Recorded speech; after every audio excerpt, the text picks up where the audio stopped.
Paper లీకేజీలు జరిగినప్పుడు మంత్రులు రాజీనామా చేయడం పరిష్కారం అని నేను అనుకోను. ఒకప్పుడైతే నేను ఆ మాట ఒప్పుకుంటా. ఇప్పుడు ఎందుకు ఒప్పుకోనంటే, ఇప్పుడు అసలు మంత్రి చేతుల్లో లేదు.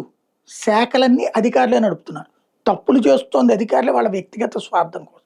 వాళ్ళని మంత్రి కాపాడితే తప్పే. అదే సందర్భంలో మంత్రి నైతిక బాధ్యత వహించాలని కూడా ఒప్పుకుంటా నేను.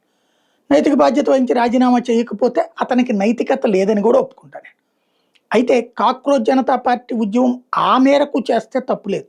కానీ అది కాస్త మధ్యలో మతం వెళ్ళిపోయింది, కులం వెళ్ళిపోయింది, ఎల్‌జీబీటీలు వెళ్ళిపోయినాయి, ఏయేయో వెళ్ళిపోతుంది. ఓవరాల్‌గా anti Modi, anti Nationalist agitation అవుతుంది. అయితే ఒక్క ఆస్పెక్ట్‌లో వాళ్ళని మెచ్చుకోవాలి. అక్కడ ఒక క్రమశిక్షణతో ఆహారాన్ని డిస్ట్రిబ్యూట్ చేసేటప్పుడు క్యూ లైన్‌లో నుంచొని తినటం గానీ, అట్లాగే తీసుకెళ్ళి డస్ట్‌బిన్ అక్కడే ఉన్నది దాంట్లోనే వేస్తున్నారు. దాని చుట్టుపక్కల పడుతున్నప్పుడు ఇంకొక చదువుకున్న ఆడపిల్లే అవన్నీ తీసి ఏరి చేస్తుంది. అంటే యువతరంలో బాధ్యత తప్పిపోని వాళ్ళు ఉన్నారు. నిరసన తెలపడం హక్కని అంగీకరిస్తూనే, అదే సందర్భంలో బాధ్యతాయుత నిరసన చెయ్యాలని కోరుకుంటున్న వాళ్ళని అభినందిస్తా. అభిమానిస్తాను కూడా. వాళ్ళెక్కడా రెచ్చిపోవట్లేదు. కొంతమంది కమ్యూనిస్టు ఉద్యమకారులు వాళ్ళు కూడా అరాచకం చెయ్యనంత వరకు నిరసన ఏ రూపంలో చేసినా తప్పులేదు.